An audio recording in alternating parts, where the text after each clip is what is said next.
The name says it all, but in case you ever had your doubts, space blankets were indeed invented by NASA with space in mind.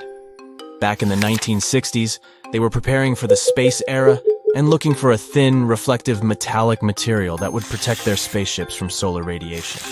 And they managed to design just the perfect material MPET, strong enough to be used as insulation to protect expensive space electronics from temperature swings. Ever since, it has been an important part of nearly every mission to and beyond the orbit of our planet.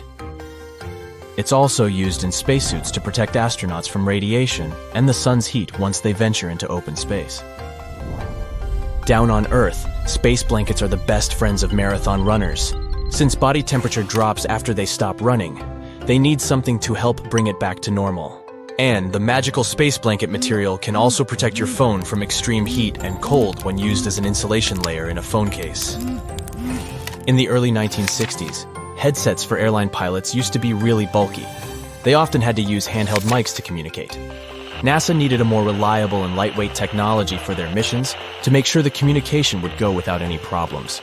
In 1961, the Liberty Bell 7 capsule splashed down, and astronaut Gus Grissom nearly sank without radio transmission or contact with his recovery team.